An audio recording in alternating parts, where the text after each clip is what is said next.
Social media પર જેની સાદગીના લાખો લોકો દીવાના હતા એ મહાકુંભ ગર્લ એટલે કે એક્ટ્રેસ મોનાલિસાએ અત્યારે આખા દેશમાં ચર્ચા જગાવી છે.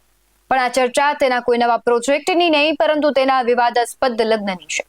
કેરળમાં મુસ્લિમ બોયફ્રેન્ડ ફરમાન ખાન સાથે નિકાહ પડ્યા બાદ મોનાલિસા હવે વિવાદોના વંટોળમાં ફસાય છે. શું મહાકુંભ ગર્લ લવ જેહાદનો શિકાર બની છે?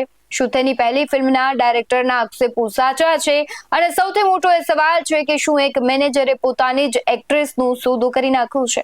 નમસ્કાર, ગુજરાત BS9 TV ન્યૂઝમાં આપની સાથે હું ભગવતી વિશાવડિયા. આમ તો મોનાલિસાને દરેક વ્યક્તિ જાણે છે, કારણ કે મહાકુંભ દરમિયાન તે ખૂબ વાયરલ થઈ હતી. ત્યારબાદ તેમને એક ફિલ્મમાં કામ પણ મળ્યું, પરંતુ હવે તેમાં નવો વળાંક આવ્યો છે. ઘટનાની શરૂઆત થાય છે કેરળથી, જ્યાં મોનાલિસાએ તેના મુસ્લિમ બોયફ્રેન્ડ ફરમાન ખાન સાથે લગ્ન કર્યા હોવાના સમાચાર વાયુ વેગે ફેલાય છે.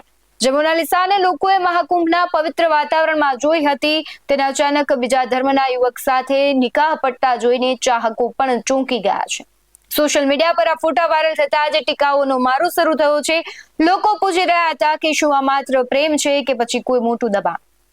આ વિવાદમાં મોનાલિસાની ડેબ્યુ ફિલ્મના ડિરેક્ટર સનોજ મિશ્રાએ ખુલ્લેઆમ મીડિયા સમક્ષ આવીને આ લગ્નને લવ જેહાદ ગણાવ્યા છે. સનોજ મિશ્રાનો દાવો છે કે મોનાલિસા જેવી સંસ્કારી યુવતી આટલો મોટો અને આઘાતજનક નિર્ણય જાતે ન લઈ શકે. તેમણે આરોપ લગાવ્યો છે કે મોનાલિસાના મેનેજરે તેની કારકિર્દી અને ભોળપણનો ફાયદો ઉઠાવીને તેનો સોદો કર્યો છે.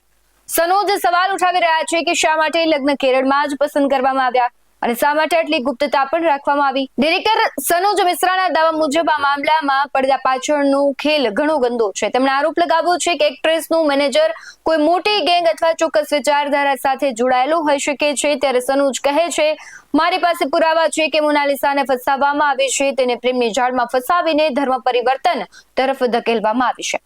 પરંતુ આ ખુલાસા બાદ સનોજ મિશ્રાની મુશ્કેલીઓ પણ વધી ગઈ છે. તેમણે દાવો કર્યો છે કે જ્યારથી તેમણે આ મુદ્દે અવાજ ઉઠાવ્યો છે, ત્યારથી તેમને અજાણ્યા નંબરો પરથી જાનથી મારી નાખવાની ધમકીઓ પણ મળી રહી છે.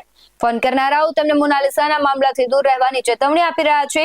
આ ધમકીઓએ હવે આ કેસને પોલીસ તપાસનો વિષય બનાવી દીધો છે. આ મામલો માત્ર હવે મોનાલિસા પૂરતો સીમિત નથી રહ્યો. સોશિયલ મીડિયા પર બોયકોટ અને સપોર્ટના બે ગ્રુપ પડી ગયા છે.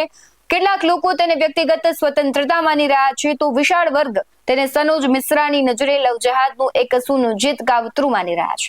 વિરોધ કરનારાઓનું કહેવું છે કે પબ્લિસિટી મેળવવા માટે હિન્દુ કન્યાનો ઉપયોગ કરવામાં આવે છે અને પછી તેનું ધર્મ પરિવર્તન કરી દેવાય છે. બીજી તરફ મોનાલિસા અને તેના પતિ ફરમાન ખાન છે.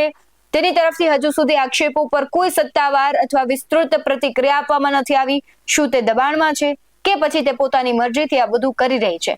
આ સવાલ હજુ પણ હવામાં લટકી રહ્યો છે.